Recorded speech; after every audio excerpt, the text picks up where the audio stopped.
in MAP kinase pathway.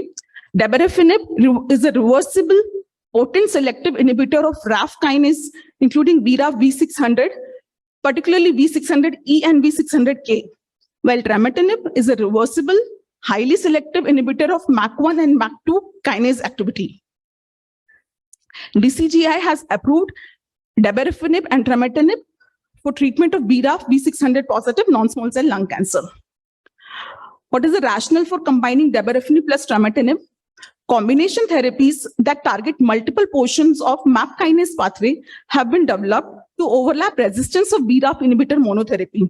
In non-small cell lung cancer and melanoma, compared with BRAF inhibition alone, BRAF plus MEK inhibition has shown to synergistically inhibit MAP kinase pathway, delay resistance to BRAF inhibitors, and inhibit cancer growth more effectively than dabrafenib alone in clinical trials, leading to approval of combination in treatment of advanced melanomas and non-small cell lung cancer. So coming to the study, which proves that this is a phase 2 study where patients with stage 4 non-small cell lung cancer who are BRAF V600E positive with good performance status, with no prior therapy of BRAF or MEK inhibitor, and without symptomatic brain mets or brain mets which are less than 1 centimeter, were divided in 3 cohorts. Cohort A contained patients who were pre-treated with chemotherapy with more than 1 line of platinum-based chemotherapy, and they received dabrafenib as monotherapy at a dose of 150 milligram BD. Cohort B contained pre-treated patients who received dabrafenib in combination with trametinib, and cohort C had treatment-naive patients who received no treatment before and received dabrafenib plus trametinib combination. So cohort A had 60 patients, cohort B had 40 patients, and cohort C had 25 patients. The primary endpoint of study was investigator-assessed overall response rate, and secondary endpoint were progression-free survival, duration of response, overall survival, safety, and population pharmacokinetics. This is the patient population in cohort A. 2/3 of the patients were current or former smokers. Nearly all patients were adenocarcinomas, and almost half of the patients were in second line or beyond. Similarly, in cohort B, nearly all patients were adenocarcinomas. All patients were current or former smokers. 3/4 of patients were current or former smokers, and 1/3 of patients had received more than 2 lines of chemotherapy. And similarly, in cohort C, nearly all patients were adenocarcinoma, or 2/3 patients were smokers or previous smokers.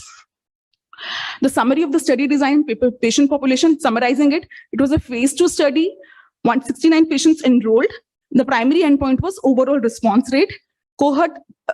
Patients were divided into 3 cohorts, cohort A, B, and C. Cohort A received single agent dabrafenib at the dose of 150 milligram BD. Cohort B were pre-treated patients received doublet therapy, while cohort C were treatment-naive patients receiving dabrafenib plus trametinib combination therapy. The majority of patients enrolled were adenocarcinoma and were current or former smokers. So the efficacy results are, in arm A, cohort A, the overall response rate were 33% and disease control rate was 58%. Duration of response was 9.6 months, progression-free survival being 5.5 months, and overall survival being 12.7 months. While in arm B, the overall response rate was 63%, while disease control rate was 75%. Duration of response, median duration of response was 9 months. We can see the waterfall curve. We can see most of the patients are responding to, this is a waterfall curve for cohort B, most of the patients responding to the combination therapy of dabrafenib and trametinib.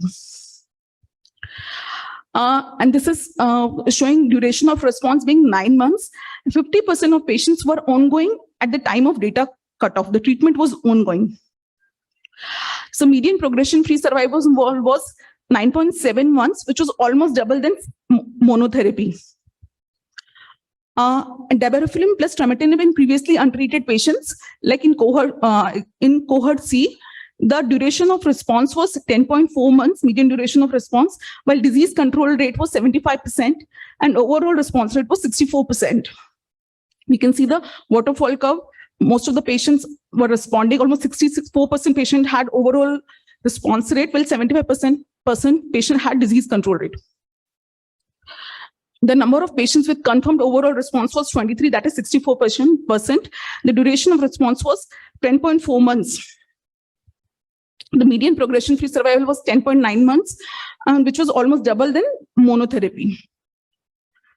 This is a comparison of cohort A, B, and C, where we can see the increasing overall response rate with combination therapy, with higher disease control rate, higher median progression-free survival, almost doubling of median progression-free survival and duration of response. Safety results of cohort A, the most common side effect was fever and asthenias, similarly in all the 3 arms. And so the 3 steps of pyrexia management in patient treated with dabrafenib and trametinib is interrupt treatment with dabrafenib if patient's temperature is more than 38.5 degrees, and continue trametinib at same dose. Initiate antipyretics such as ibuprofen or paracetamol, and consider oral corticosteroids in instances in which antipyretics are insufficient. We would have to interrupt the dose. The temperature does not resolve. And after resolution of temperatures, we can start at the same as first event or consider oral corticosteroid. If it occurs in second event also, interrupt the dose once pyrexia settles to baseline, restart dabrafenib at level 1 reduction. Optimize oral corticosteroid use as indicated clinically. So this is the dose reduction. The first dose reduction is 100 milligram BD. Second dose reduction is 75 milligram BD. And the third is 50 milligram BD. And after that we have to permanently discontinue. Both dabrafenib and trametinib should be taken without food at least 1 hour before or 2 hours after food meal. Safety summary. The safety profile of dabrafenib and trametinib was manageable and similar to the previously reported in melanoma cases. The most common adverse event being pyrexia, GI-related toxicities, and skin reaction. Pyrexia was most frequent adverse event across all cohorts, occurred in 33% in cohort A, 46% in cohort B, and 64% in cohort C. Pyrexia events were managed by pyrexia management protocol. These are references. Thank you.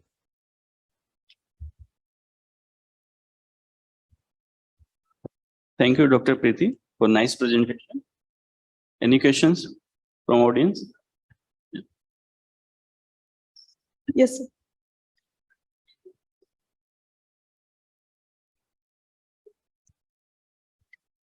For the informative talk.